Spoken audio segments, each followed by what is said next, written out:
बच्चों कैसे हैं आप लोग। आई होप आप लोग बहुत अच्छे होंगे और तैयारी बहुत अच्छे से चल रहा होगा आप लोगों का।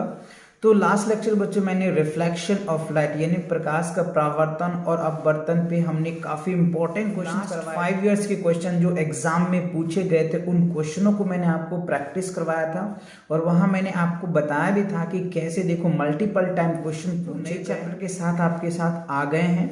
अब जो है आज हम करने वाले हैं human eyes and colourful world, मानव नेत्र और रंग बिरंगी संसार। और ये भी जो है ना बच्चों 5 साल की चैप्टर वाइज क्वेश्चन लेकर के आऊं जो आपको अच्छे से समझ आ जाएगा। और हर एक चैप्टर के ये क्वेश्चन अगर आप करके जाते हैं ना बच्चों तो आपको इस चैप्टर से एमसीक्यूज का कोई क्वेश्चन रहने वाला आपका टैली कर सकता है अगर आप अच्छे से इसको प्रैक्टिस करके जाते हैं तो, राइट। तो अगर आपने पहले लेक्चर नहीं देखा है तो पहले लेक्चर ऑलरेडी अपलोड है बच्चों प्रकाश का परावर्तन और अपवर्तन के ऊपर, राइट। अब जो है सेकंड लेक्चर है मानव नेत्र और रंग बिरंगी संसार। चलिए तो देखते हैं इनके जो 5 साल के क्वेश्चंस हैं और कैसे क्वेश्चन आपसे रिपीट करके भी पूछा जाता है, इसीलिए मैं कह रहा हूँ कि इन सभी क्वेश्चन को अच्छे से प्रैक्टिस करो। ओके तो देखो पहला क्वेश्चन क्या है बच्चों, मानव नेत्र जिस भाग पर राइट किसी वस्तु का प्रतिबिंब है वह क्या कहलाता है। कॉर्निया कहलाता है बच्चों, या परिताड़िका कहलाता है, या पुतली कहलाता है, या दृष्टिपटल कहलाता है। ठीक है, तो आपको इन 4 में से ऑप्शन ढूंढने कौन सा है बच्चों। देखो जब भी मानव नेत्र आता है ना, जिस भाग पर किसी वस्तु का प्रतिबिंब बनता है उसे हम लोग बच्चों दृष्टिपटल कहते हैं। क्या कहते हैं, दृष्टिपटल कहते हैं। ठीक है, चलिए सेकंड क्वेश्चन देखिए क्या कह रहा है। किसी वस्तु का प्रतिबिंब आंख के जिस भाग पर पड़ता है वह कहलाता है कॉर्निया, रेटिना, पुतली या आइरिस। तो देखो किसी वस्तु का जो प्रतिबिंब होता है ना, आंख यानी हमारे जो आईज है तो बच्चों किस पे बनता है बताइए मुझे, रेटिना पे बनता है। क्या बनता है, रेटिना पे बनता है। तो ये आपका बी करेक्ट आंसर होगा। कितने बेसिक क्वेश्चंस आपसे पूछे जाते हैं एग्जाम्स में। चलिए थर्ड क्वेश्चन देखिए, मानव नेत्र में किस प्रकार का लेंस पाया जाता है। देखो हमारे जो आईज है ना उसमें कौन सा लेंस पाया जाता है, बहुत रेयर, आप ये कह सकते हैं काफी अच्छे क्वेश्चंस हैं और ये आपके डेली लाइफ में भी क्वेश्चन पूछ लिया जाता है आपसे, है ना, कि मानव नेत्र में किस प्रकार का लेंस पाया जाता है। तो आपके पास ऑप्शंस है उत्तल लेंस, राइट, अवतल लेंस, वलयाकार या बाइफोकल्स। तो जो मानव जो ह्यूमन आईज होता है ना बच्चों उसके अंदर जो है ना उत्तल लेंस पाया जाता है।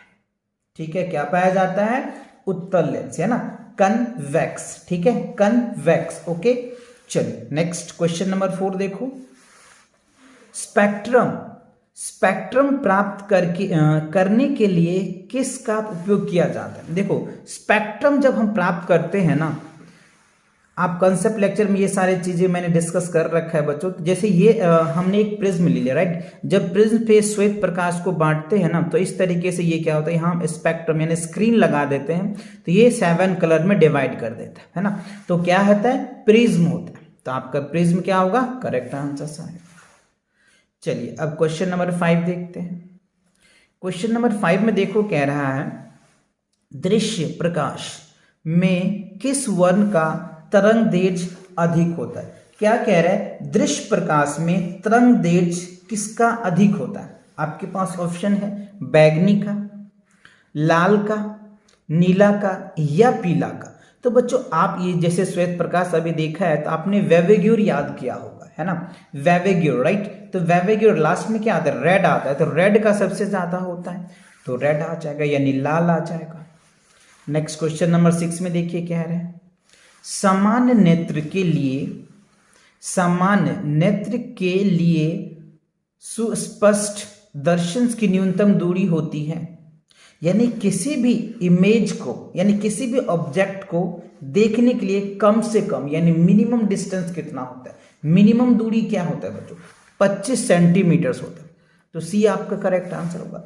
अगर किसी ऑब्जेक्ट जैसे मान लो बच्चों ये हमारे आईज है, राइट, ये अगर हमारा आईज है और यहां तक क्या है 25 सेंटीमीटर मान लो, तो इससे अगर आप नजदीक लेकर के आते हो ना तो आपको इमेज क्लियर नहीं दिखेगा, सुस्पष्ट नहीं दिखेगा, है ना, वो ब्लर्ड दिखेगा, आपको धुंधला दिखेगा।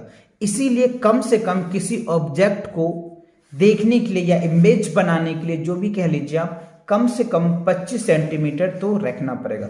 उससे ज़्यादा कितना भी हो कोई फर्क नहीं पड़ता, लेकिन मिनिमम डिस्टेंस क्या होना चाहिए, 25 सेंटीमीटर होना चाहिए। मैक्सिमम डिस्टेंस तो बच्चों इन्फिनिटी है, राइट। और इसका बच्चों इंग्लिश का जो है, इंग्लिश मीडियम वाले अगर बच्चे देख रहे हैं, अगर आपको इंग्लिश मीडियम में जाना है तो चैनल पे विजिट करके, इंग्लिश मीडियम में भी बच्चों मैंने कंप्लीट करवा रखा है, तो आप चैनल पे विजिट कर एनसीईआरटी का जो सीरीज है वो चल रहा है, वो आप देख सकते हो, राइट। और अच्छा कर सकते हो आप, है ना।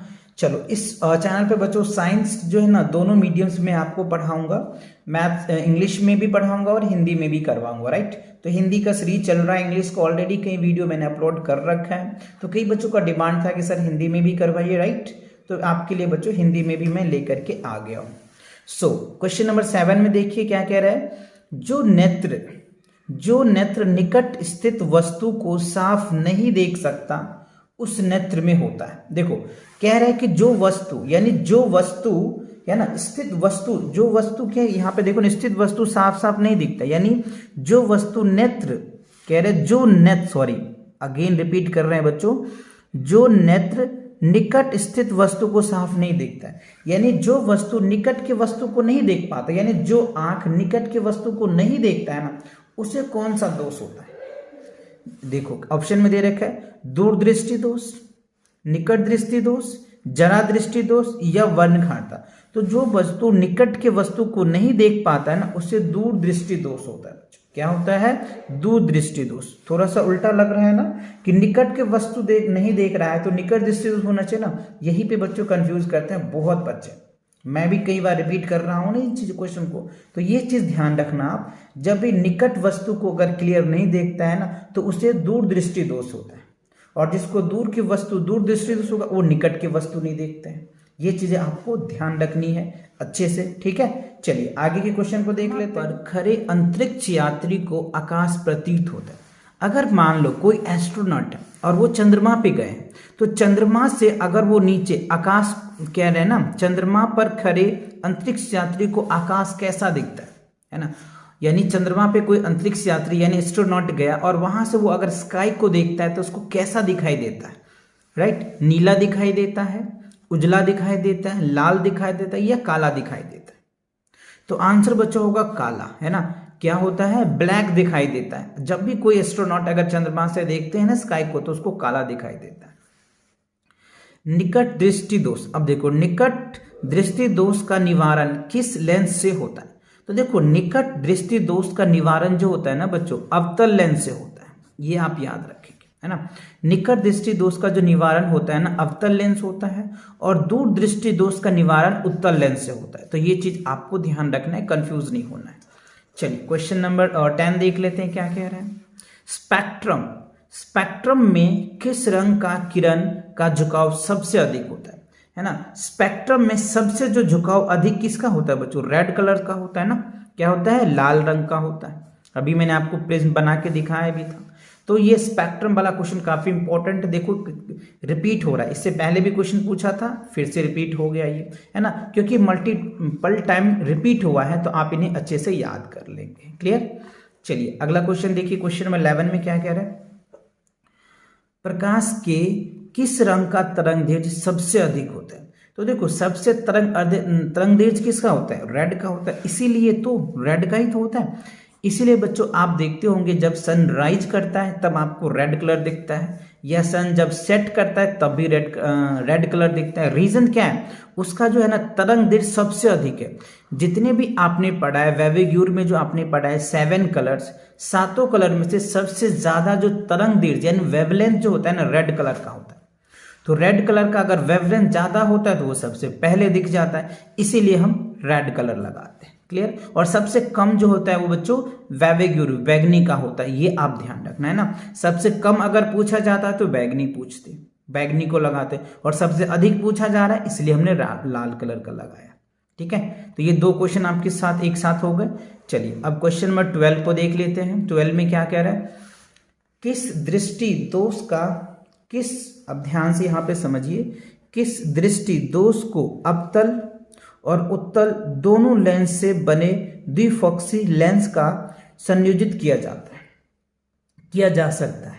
निकट दृष्टि दोष के लिए, दीर्घ दृष्टि दोष के लिए, जरा दृष्टि दोष के लिए। देखो निकट दृष्टि दोष के लिए तो अभी हमने बताया कि आपको अवतल लेंस का उपयोग किया जाता है, ठीक है। दीर्घ दृष्टि दोष के लिए मैंने अभी क्या बताया कि उत्तल लेंस का उपयोग किया जाता है, राइट। अब बचा ये दो तो आंसर है नहीं। अब जरा दृष्टि दोष और मोतियाबिंद, इन दोनों में आपको कंपेयर करना है कि कौन सा है। तो देखो इसमें क्या होता है, जरा दृष्टि दोष होता है बच्चों, है ना। इसमें बाइफोकल लेंस होता है मोतियाबिंद में, तो इसमें क्या होगा, जरा दृष्टि दोष।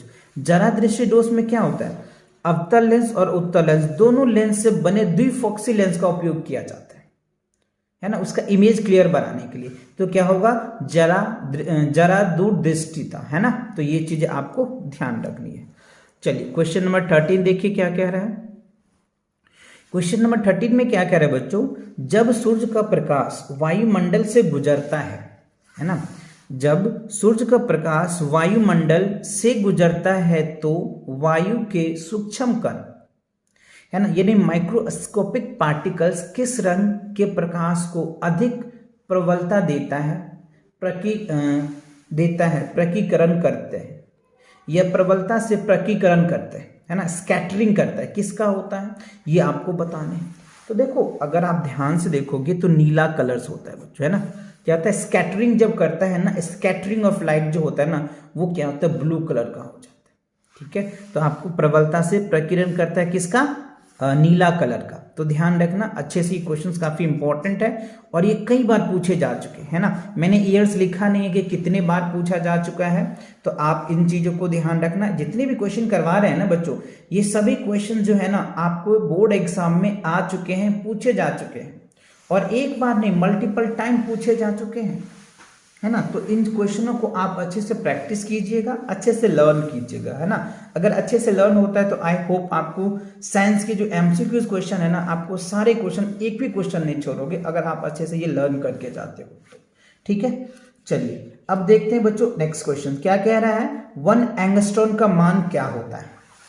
क्वेश्चन नंबर 14 में देखिए क्या कह रहा है, 1 एंगस्ट्रॉन। तो देखो एंगस्ट्रॉन जो होता है ना एक यूनिट होता है, तो 1 एंगस्ट्रॉन क्या होता है, -10⁻10 मीटर होता है। तो ये याद रखना, जैसे कभी 1 एंगस्ट्रॉन पूछा जाता है, यानी 1 माइक्रो भी पूछा जाता है तो 10 ये हो जाएगा, है ना। 1 अगर फेमिटो पूछा जाता है तो 10 फेमिटो जो होता है 10⁻15 ऐसे आता है, मीटर्स में आता है ना। ये कुछ यूनिट्स हैं, जब आप कैलकुलेशन करेंगे तो ये चीजें समझ में आ जाएगा। आप ये 1 एंगस्ट्रॉन या रिमेंबर करें, 1 एंगस्ट्रॉन क्या होता है, 10⁻10 मीटर आता है, ठीक है। अच्छा अब देखिए क्वेश्चन नंबर 15 में कह रहे हैं, नेत्र में प्रवेश करने वाली प्रकाश किरण का अधिकांश अपवर्तन होता है ना। इसमें कह रहे देखो किसका होता है, यानी आपको क्वेश्चन क्या पूछ रहा है, जैसे हमारे नेत्र है ना, हमारे जो आईज है उसमें प्रवेश करने वाली प्रकाश की किरणें, है ना, जो प्रकाश की किरणें होते हैं, अधिकांश अपवर्तन किसका होता है, नेत्र नोद अंतर का पृष्ठ होता है, या अभिनेत्र के अंतर पृष्ठ पर होता है, या कॉर्निया के बाहर पृष्ठ पर होता है, या इनमें से कोई नहीं, है ना।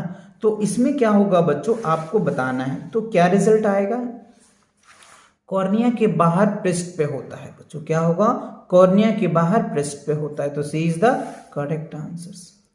चलिए अगला क्वेश्चन देखते हैं। क्वेश्चन नंबर 16 में कह रहा है, पुतली के साइज में कौन सा नियंत्रित करता है ना। तो कह रहा है कि पुतली के साइज में कौन सा नियंत्रण करता है, ये आपको बताना है। तो चलिए इसका मुझे बताइए क्या होगा, है ना बच्चों, क्या होगा इसका बताइए। चलो तो इसमें देखो कह रहा है कि पुतली के साइज को कौन नियंत्रित करता है, पक्षवारी या परितारिका या नेत्र लेंस या रेटिना, क्या करता है, ठीक है। तो देखो पुतली के साइज को जो है ना, इसको जो करता है वो रेटिना करता है, क्या करता है, रेटिना। क्यों, रेटिना पे ही तो इमेजेस बनता है, तो रेटिना आ जाएगा, ठीक। चलिए अगला क्वेश्चन देख लेते हैं क्या है। अगला क्वेश्चन है बच्चों आपके सामने, एक प्रिज्म कितने सतह से घिरा रहता है। जो प्रिज्म है, जो बच्चों प्रिज्म होता है, आप जनरली ऐसे देखे होंगे, है ना, ये जो है प्रिज्म कुछ इस तरीके का बना होता है, आपने देखा होगा कुछ इस तरीके से, ठीक है। तो ये जो प्रिज्म होता है ना बच्चों, इसमें 5 सतह होता है, ठीक है। एक प्रिज्म में कितने सतह से घिरा होता है, 5 सतह से घिरा होता है, ठीक है। चलिए क्वेश्चन नंबर 18 देखिए क्या कह रहे हैं। दूर दृष्टि दोष का उपचार किस प्रकार के लेंस से किया जाता है? तो दूर दृष्टि दोष का जो उपचार होता है ना बच्चों, उत्तल लेंस से किया जाता है। तो देखो अभिसारी लेंस इसमें है, अपसारी लेंस है, अवतल लेंस है, बाइफोकल लेंस है। तो इसमें तो उत्तल लेंस है ही नहीं, तो क्या करेंगे? तो एक स्टेप और आइए, देखो उत्तल लेंस को बच्चों हम अभिसारी लेंस भी कहते हैं, तो आपका ये आ जाएगा। उत्तल लेंस को अभिसारी लेंस भी कहते हैं, अवतल लेंस को अपसारी लेंस कहते हैं। ये चीजें आपको ध्यान रखना, ठीक है। तो ये अभिसारी लेंस हो जाएगा। चलिए क्वेश्चन नंबर 19 देख लेते हैं। कह रहे नेत्र के रेटिना पर किस वस्तु का कैसा प्रतिबिंब बनता है? तो देखो जो हमारे रेटिना होता है ना बच्चों, वहां पे जो इमेज है वो वास्तविक बनता है। क्या होगा? वास्तविक, यानी रियल होता है, इन्वर्टेड होता है और छोटा होगा। तो ये आपका सी करेक्ट आंसर होगा, ठीक है। जो ह्यूमन आईज होता है ना, उसके ऊपर जो प्रतिबिंब बनता है वो रियल बनता है, जब तो आप उसको देख पाते हो, है ना, रियल बनता है। और जब रियल होगा तो इन्वर्टेड होता है, यानी उल्टा होता है और छोटा होता है। वस्तु तो बहुत बड़ा होता है लेकिन उसकी इमेज तो बहुत छोटा बनता है ना। तो सी इज द राइट आंसर। तो आई होप ये सभी क्वेश्चन आपको अच्छे से समझ में आ गया बच्चों, और ये क्वेश्चन आपके लिए हेल्पफुल रहा होगा। और वीडियो पसंद आया तो वीडियो को लाइक करो, अपने दोस्तों के साथ शेयर करो। Take care and bye bye.